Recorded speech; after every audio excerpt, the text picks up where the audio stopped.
बंगाल में उपद्रव थमने का नाम नहीं ले रहा है और नेताओं के बीच प्रहार जारी है। हमारे साथ मौजूद हैं केंद्रीय मंत्री गिरिराज सिंह जी। गिरिराज जी, ममता बनर्जी ने बयान दिया कि अगर आप लोग केंद्र सरकार और भारतीय जनता पार्टी खासकर ज्यादा बंगाल में उपद्रव मचाएगी या तंग करेगी तो पूरे देश में आग फैल जाएगा। देखिए, उल्टे चोर कोतवाल को डांटे। ममता बनर्जी वही है, चोरी और सीना जोड़ी। शर्म भी नहीं आ रहा है, बंगाल की डॉक्टर बेटी का गैंग रेप हो और वो मार्च करें, धरना पर बैठे हैं और जो विद्यार्थी मार्च करे उसे लाठी से पिटवाएं और बीजेपी अगर करे तो गोली मरवावें और उल्टे कानून तोड़ने की बात।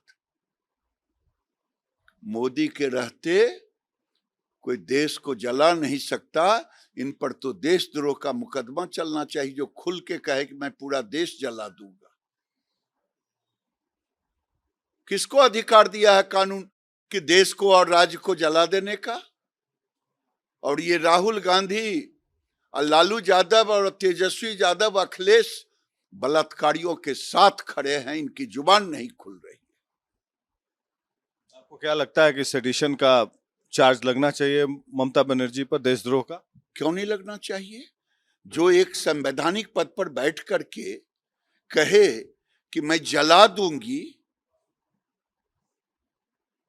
ये कोई मुख्यमंत्री का वक्तव्य है? ये तो लगता है फ्रस्ट्रेशन में है। बंगाल की जनता इनसे पूछ रही है। ये नहीं चलने वाला है। ये नॉर्थ कोरिया नहीं है जो राष्ट्रपति कहता हो किम जोंग की मैं मार दूंगा। मार दिए हैं। ये भी इन्होंने अपने अपोजिशन में मुखिया के चुनाव में खड़ा हुआ, जो जीता उसकी हत्या भी कराए। वो कह रही हैं कि हम तो जांच करा ही रहे हैं, कार्रवाई कर रहे हैं, फिर भी बीजेपी पॉलिटिकल माइलेज लेने के लिए अननेसेसरी यहाँ पर दबाव की राजनीति कर रही है। पॉलिटिकल माइलेज है। संजय राय कौन था? इनका कार्यकर्ता था। उन ऐसे हजारों कार्यकर्ताओं को विभिन्न विभाग में, ये भी एक स्कैंडल है, सरकारी पैसे से कार्यकर्ता के रूप में गुंडागर्दी करवाना। संजय राय भी उसी में था। राज खुलने के डर से सारे जितने भी सबूत थे 4 दिन में मिटाने का काम किया। गिरिराज जी, तमाम विरोध के बावजूद लगातार 3 बार से, लेकिन 2/3 मेजोरिटी से वो जीत रही। 2/3 मेजोरिटी से जीतने वाला को कहां अधिकार मिला है कि बेटी को गैंग रेप करवाए और उसको संरक्षण दे?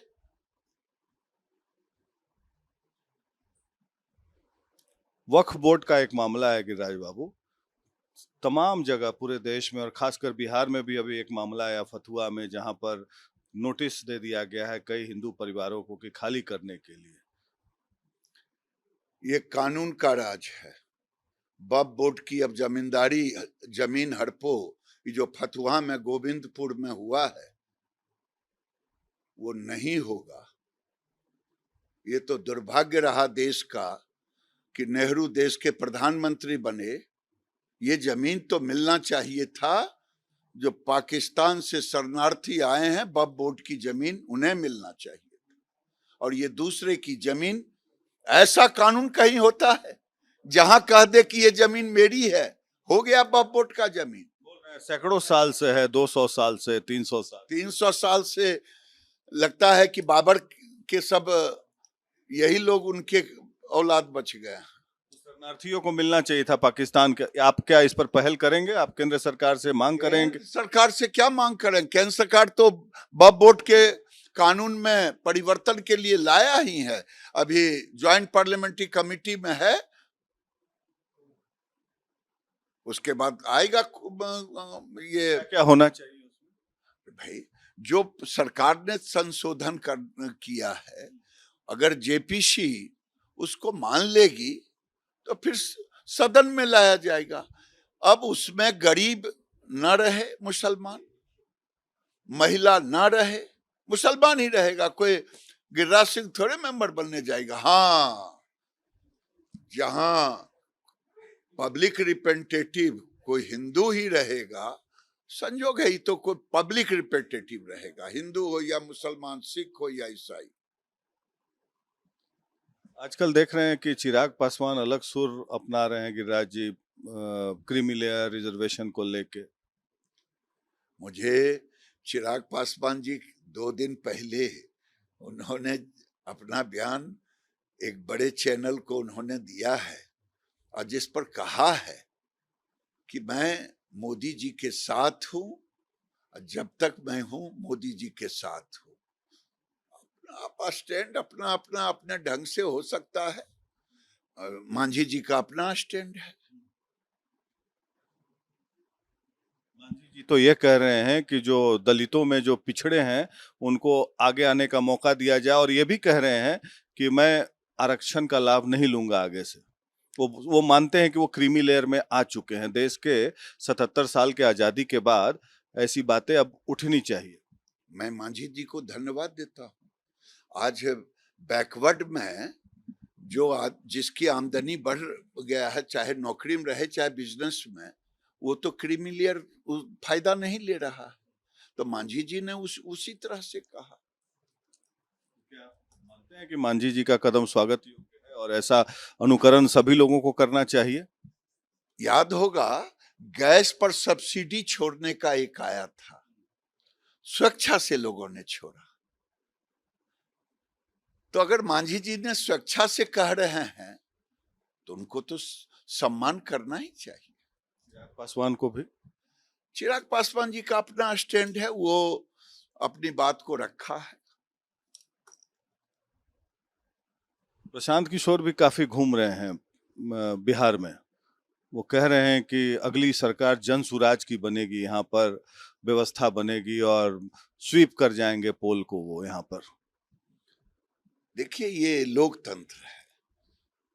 लोकतंत्र में कांग्रेस ने मुस्लिम लीग को भी साथ रखा है, जो केवल मुसलमानों के लिए है। तो जब मुस्लिम लीग को स्थान है तो पीके को भी स्थान है। इसमें क्या है, जनता जिसको देगी। कहते हैं, एक उन्होंने बयान दिया है मेरे इंटरव्यू में, उन्होंने कहा कि जन सुराज की स्थापना जिस दिन होगी उस दिन वो बिहार के 2 करोड़ लोगों से 100-100 रुपया लेकर दिखाएंगे और इसके तहत 200 करोड़ रुपया जमा करके दिखाएंगे। तो उन्होंने मुझसे पूछा कि क्या ये संभव है कि नहीं, आप बताइए। मैंने बोला नहीं संभव है। क्या आप इतने दिन से राजनीति में हैं, आपको लगता है कि बिहार के 13 करोड़ की जनसंख्या में 2 करोड़ लोग 100-100 रुपया दे पाएंगे प्रशांत किशोर की पार्टी को? और house hold total 2 crore 80 lakh है बिहार में। मैं आपको आंकड़ा बता दे रहा हूं। देखिए, अब उनके आंकड़े, उनके भाव, वो दूसरों के लिए काम करते थे, अब अपने लिए काम कर रहे हैं। अब उनको कॉन्फिडेंस है तो उनके कॉन्फिडेंस पर हम काहे को अपनी टिप्पणी कहने जाए। गया माघ 29 दिन बाकी, चुनाव तो आ ही रहा है 25। हमारे गांव की कहावत है, कहा कि कितना बाल है नाई जी, कहा सर में है, जो पते चल जाएगा। मैंने जो पूछा सवाल, मैंने भी वही मैं कह रहा हूं कि अगर उनका कॉन्फिडेंस है तो मैं उस पर क्या टिप्पणी करूं, क्या टिप्पणी करूं। जिस राज्य में कोई हराने के लिए प्रतिबद्ध है, कौन जीत रहा है? ऐसे लोग हैं मुसलमान। हराना है इसके लिए हम हैं, कौन जीत रहा है? जहां ये फीलिंग वाले भी लोग होते हैं तो उस समय क्या कहना।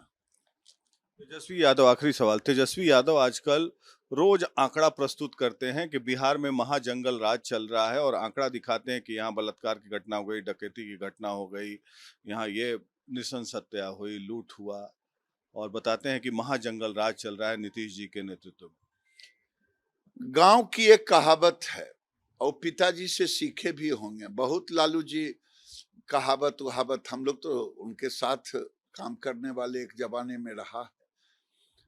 तो लालू जी से पूछेंगे, एक कहावत है, चोर चोरी के खिलाफ मंच से बोल रहा है।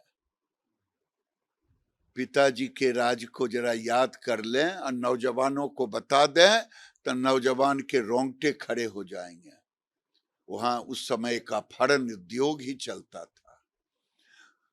दुकान से नई गाड़ियां शोरूम से उठा ली जाती थी। पति पत्नी जा रहा हो, गाड़ी से उतार दिया जाता था। माई पूछती थी, बेटा कहाँ? आज के नौजवान, 30 साल के नौजवान को जब सुना दिया जाता है तो उसके रोंगटे खड़े हो जाते हैं। ऐसी स्थिति थी। तो तेजस्वी जी जरा इतिहास के पन्नों को भी उलट करके देखें, तब आंकड़े तो इतिहास में भी लिए जाते हैं। वो तो उनके पिताजी के जमाने का था, कोई जरूरी है कि बेटा भी वैसे ही? नहीं, बेटा देखे नहीं, जैसे ही सरकार से हटे रैली निकाले तो ऐसे ऐसे कर रहे थे, तब पिताजी भी तो ऐसे करते थे। वो भी तो लाठी तेल पिलावन, अब बेटा ऐसे ऐसे कर रहे हैं।